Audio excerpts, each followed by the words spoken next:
de todo o coração.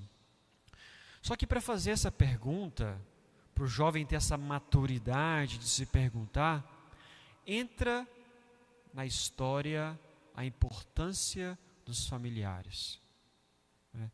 É óbvio que nosso Senhor, Ele, com a sua graça, às vezes Ele suscita até em jovens, em crianças, que não têm uma família católica, que não têm uma ligação com a igreja, vocações. De fato, nosso Senhor, Ele na sua imensa bondade, Ele faz isso. E a gente vai observando. Nós mesmos conhecemos vários casos de pessoas que não vêm de família católica, mas que se converteram, pensaram na vocação e trilharam o caminho para o qual Deus as chamou. Porém, o que nosso Senhor quer das nossas famílias, as famílias cristãs e católicas, é que nós colaboremos com esse processo de discernimento vocacional. O Papa São João Paulo II escreveu um documento falando sobre a família, familiares consórcio.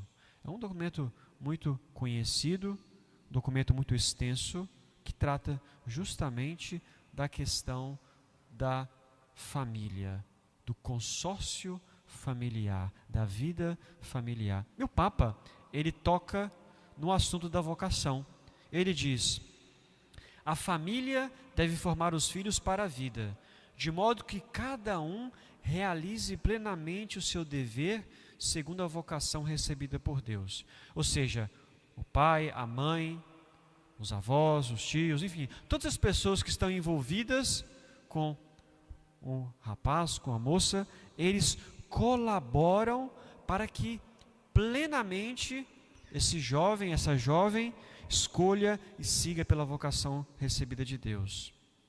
E o Papa diz: de fato, a família que está aberta aos valores transcendentes, que serve os irmãos, que realiza com generosa fidelidade os seus deveres e tem consciência da sua participação cotidiana no mistério da cruz de Cristo, torna-se o primeiro e o melhor seminário da vocação à vida consagrada ao reino de Deus. O que o Papa diz é que o primeiro seminário, o primeiro convento é a nossa casa, é a nossa família, porque é ali que a criança vai aprender aquelas coisas que são necessárias para mais na frente discernir a vocação. Vamos recordar aqui quais são os deveres dos pais.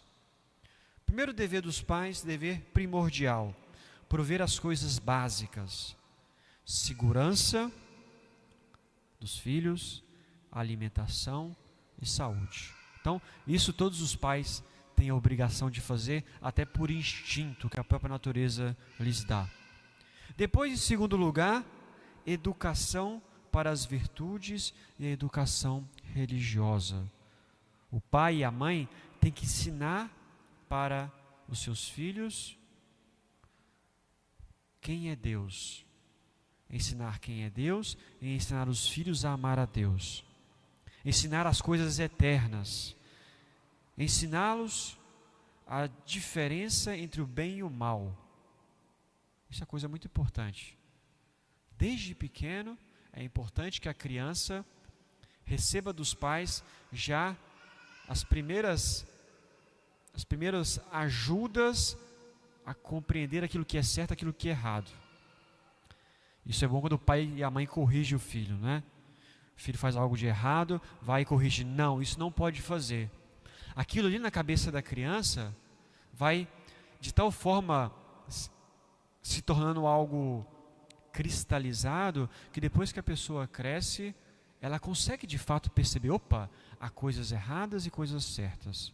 Se eu faço certo, eu sou passível de punição. Se eu faço bem, eu sou elogiado. Então, desde pequena a criança começa a aprender aquilo que é certo e aquilo que é errado. E começa a praticar a virtude, com a ajuda dos pais, obviamente, que vão corrigindo, vão orientando, que vão dando o bom exemplo, que é a coisa mais importante. Não adianta nada a gente brigar, corrigir os filhos, se nós não damos o bom exemplo. pelo contrário, faz até mal. Por quê? Porque a criança começa a perceber, espera aí, me dizem uma coisa, mas fazem outra.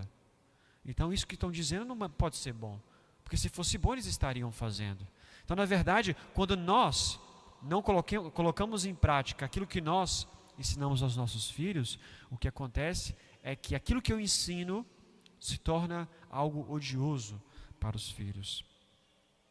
E depois também os pais têm a obrigação de dar a educação intelectual, ou pelo menos prover, mandar os filhos à escola, prover de modo que os filhos possam receber a educação intelectual, sejam instruídos nas ciências humanas que serão importantes para o desenvolvimento da vida. Então, esses são os deveres básicos dos pais: prover as coisas básicas, educação religiosa e educação para as virtudes, e também a educação intelectual.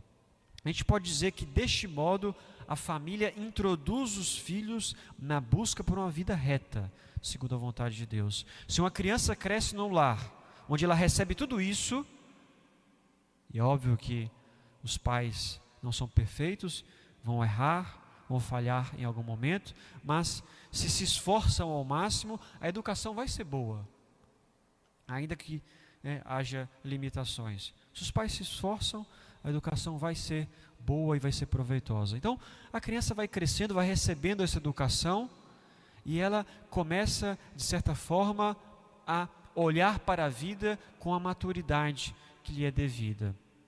Ou seja, ela pensa em Deus, pensa nas coisas eternas, ela pratica o bem e evita o mal, e ela tem o conhecimento das coisas de Deus e do mundo. Então a criança e mais tarde o jovem começa a se questionar: mas o que Deus quer para mim? Então, se a educação em casa ela é boa, ela torna o discernimento vocacional mais fácil.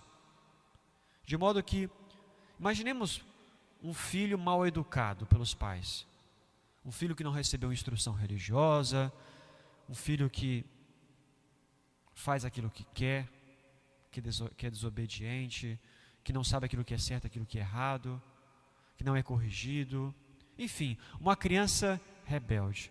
Qual é a possibilidade dessa criança pensar na vontade de Deus? Qual a possibilidade desse jovem um dia parar para refletir aquilo que Deus quer para ela? É quase nula. É óbvio que a graça de Deus ela pode realizar milagres. Porém, se o jovem não recebe essa educação dos pais, fica muito difícil esse trabalho de discernimento vocacional. E qual que é a consequência disso? A consequência é uma vida infeliz. Porque se eu não sei qual é a vontade de Deus para mim, eu tomo decisões erradas. E se eu tomo decisões erradas, eu vou ser infeliz. Então, a família, quando educa bem os filhos, colabora para o conhecimento da vontade de Deus, para o futuro dos filhos e assim para a felicidade dos mesmos. Então, é muito importante isso. A educação completa, a educação integral dos filhos. E aí, como consequência natural disso, podemos dizer assim, este primeiro seminário vai já ajudar o jovem a conhecer a vontade de Deus. Porém, a gente pode também dar um incentivozinho a mais, né? A gente pode não somente falar das coisas de Deus, mas falar das vocações com os filhos. A gente pode tocar no assunto. E aí a gente precisa ter em mente duas coisas. Por um lado, incentivo. Por outro lado, liberdade. Incentivo é justamente os pais, os familiares, dizerem: é importante conhecer a vontade de Deus, é importante se questionar, é importante ir atrás. E aí, incentivando, o jovem e a jovem vão se perguntar e vão, assim, procurar a vontade de Deus. Porém, a gente tem que tomar cuidado também para não cair num extremo, que é nós incentivando demasiadamente, acabar colocando um fardo, né? Obviamente que a vocação ela é algo livre. Ou seja, até Deus que coloca a vocação no coração de cada um, até Deus respeita. Alguém pergunta assim: ah, padre, mas e se Deus der a vocação para fulano ou fulana e essa pessoa não quiser seguir a vocação? Se não quiser seguir, não vai seguir. Por quê? Porque nosso Senhor, Ele respeita a nossa liberdade. Então, incentivamos, ao mesmo tempo, respeitamos a liberdade. E o outro problema também que pode acontecer é os pais com medo do filho ir embora, da filha ir embora, querer reter. Então, ao invés de incentivar, de falar sobre o discernimento vocacional, procura proteger de tal forma que o filho nem sequer pense nisso. Então, são as coisas que a gente tem que evitar. E aqui se encontra algo muito importante, que é a confiança em Deus. Nada vai acontecer se nós tivermos confiança total em Deus. Nada de ruim vai acontecer. Nada de ruim vai acontecer. Às vezes é difícil, porque humanamente as separações são complicadas. Quando um filho vai para o seminário ou uma filha vai para um convento religioso, é sempre dura a separação para os pais, para os avós, para os tios. Porém, nosso Senhor, Ele sabe daquilo que Ele está fazendo.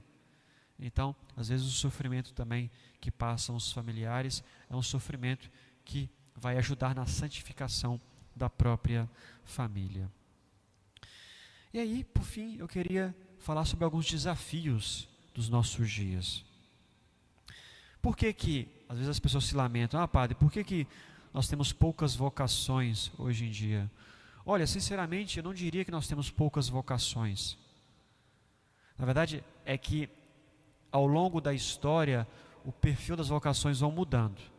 Até uns 30, 40 anos atrás, era muito comum aquela vocação que começava lá no seminário menor.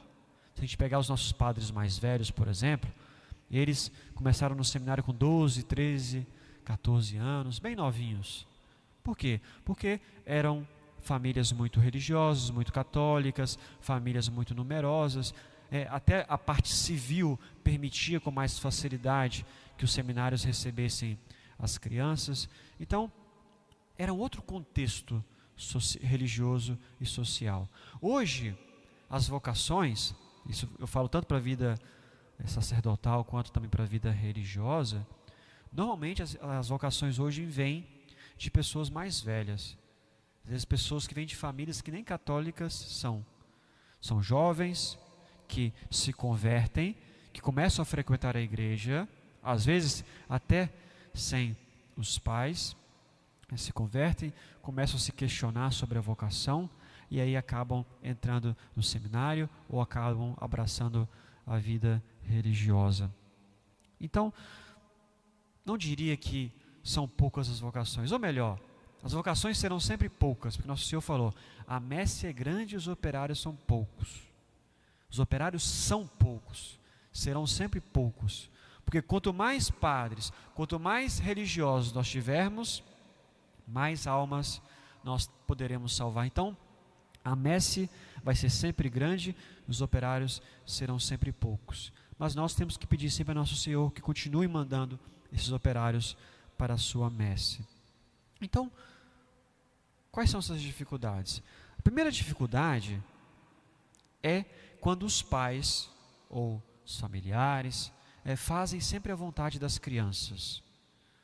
Ou seja, a criança quer, o pai e a mãe vai e dá. Uma criança que cresce nesse tipo de educação, quando ela chega maior, mais velha, ela pensa que ela pode ter tudo aquilo que ela quer e que o mundo tem que se curvar para a sua própria vontade. E se o mundo tem que se curvar para a minha vontade, aquilo que eu quero vai ser feito. Então, eu não vou me perguntar sobre a vontade de Deus para mim. Quem é Deus para falar aquilo que eu quero fazer, que eu tenho que fazer? Então, uma criança que tem tudo o que quer, que tem a sua vontade plena, ela jamais vai se questionar sobre a sua vocação. Uma outra questão também são as crianças mimadas. Ou seja, Os pais querem sempre agradar as crianças, então vão crescendo, crescendo, crescendo, sempre tendo tudo nas suas mãos. E aí, com os confortos do nosso tempo, as crianças não desenvolvem a capacidade de enfrentar dificuldades, né? Se tornam adultos que são muito sensíveis. Por quê? Porque passou uma infância, uma adolescência sem enfrentar dificuldade.